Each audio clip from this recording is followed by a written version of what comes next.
Let me say first off that this is a court of inquiry. It's not an adversarial court, it's a nonprofit educational event. And with enormous, enormous energy and intelligence, all of us have been brought together to try to bring out some of the aspects. So if I may, I have prepared an overview statement based on my work these many past weeks. And I want to just say that as a parent and as a patriot, I'm absolutely outraged by what we're allowing to happen to our children. Humanity is judged on how you treat the weakest member of the society. Let me say that although pedophilia, which says child love, has nothing to do with the abuse of children, these children are not just kidnapped and in some cases bred by families as a cash crop. We have people in the United States of America that breed children in order to sell them. And when they are sold, they come without birth certificates, which means it's easier to kill them and have no one ask where they are. We're also importing children by the plane load. Again, children who have no documentation. It's not just child slavery or child sex abuse. It's also child torture because you have adrenalized blood. You have the whole blood drinking ceremony of the satanic world. It's also the use of children for harvesting body organs. We'll have the Falun Gong testimony tomorrow. One of the reasons that the Falun Gong are so popular is because they're so healthy, so that you can harvest their body organs and get the very best. And then you have ritual ceremonies and ritual murder, as well as incidental murder. But I know the system. I've been a spy all over the world. I have created the Marine Corps Intelligence Command. I have trained intelligence and law enforcement representatives, over 8,000 of them from across 66 countries. They're all, without exception, good people trapped in a bad system.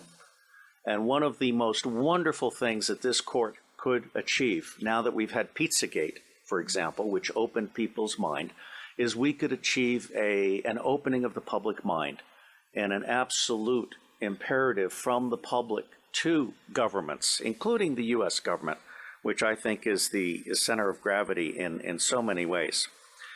I have found in my research and preparation for this court and all of the work that will follow that most organizations that end up being used to prey on children, Oxfam is a recent example, all of the United Nations organizations, the Boy Scouts of America, all of the child services agencies across the United States of America, they did not start out as organizations to prey on children, but they attract pedophiles.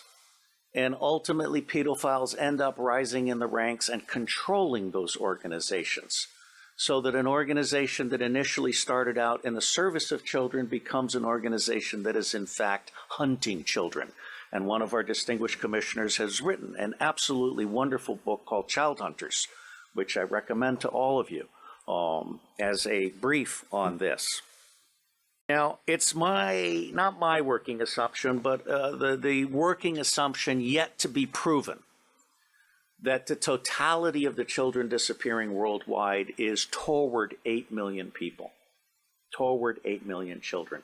In the United States of America, the acknowledged number, not counting the children being bred without birth certificates, not counting the children being imported without documentation, is between 600 and 800,000 a year. Now imagine Africa and East Asia and all these other locations. I personally believe that the number we want to try to document is rising well beyond the official figures, and we have yet to learn what the actual number is, okay?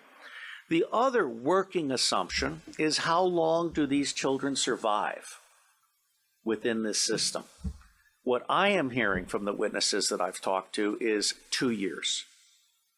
It may be longer, it may be 4 years, it may be 6 years, but by and large, these children are so abused.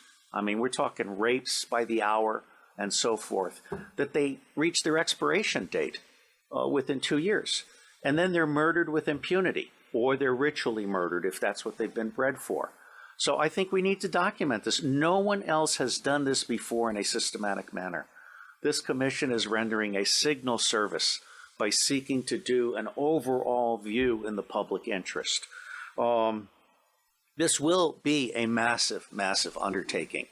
And while the preliminary attempt is to do a 6-month to 9-month endeavor, subject to funding availability and the availability of witnesses and also prisoners, there are a number of prisoners who can be debriefed, who, when properly debriefed by specialists, can really give a deeper understanding that has not been achieved by existing law enforcement and other agencies, because they simply treat these people when they catch them, in those rare instances when they catch them, as disposable goods to be thrown into prison and forgotten about. And tomorrow we will have some expert testimony from one of our commissioners who can speak to this far, far better than I.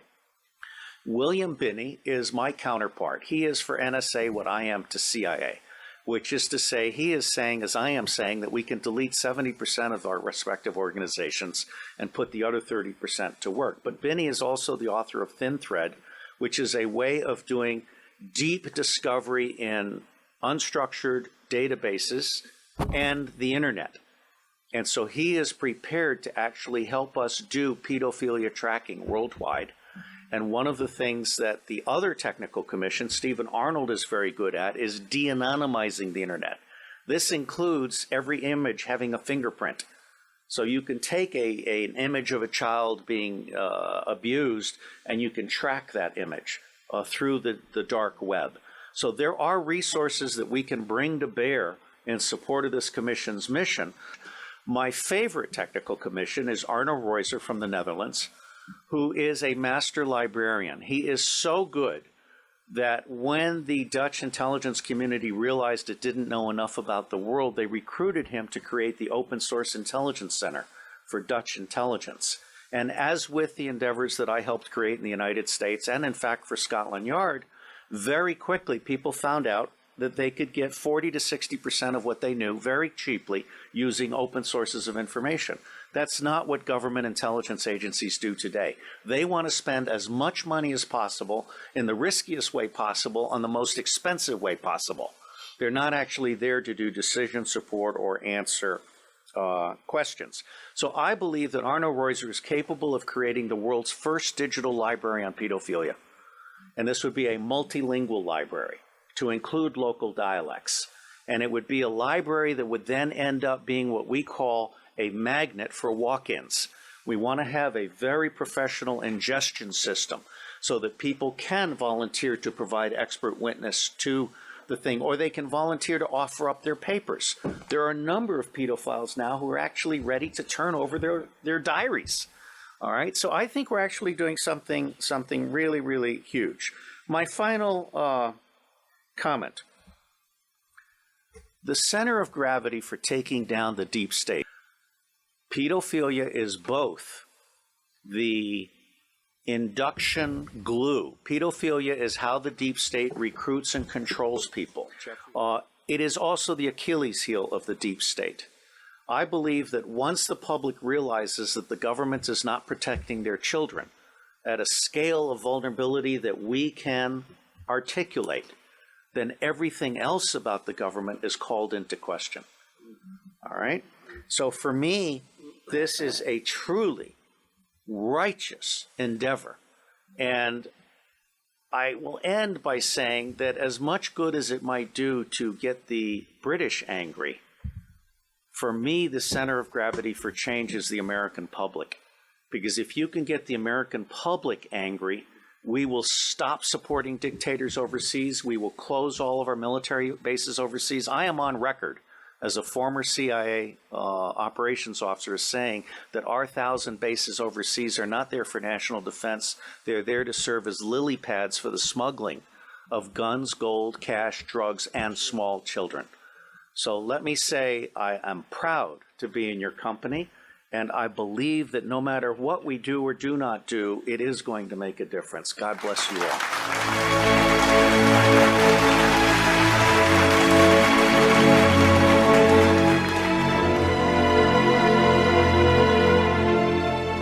We are the power behind the ITNJ. Add your voice. Sign the treaty.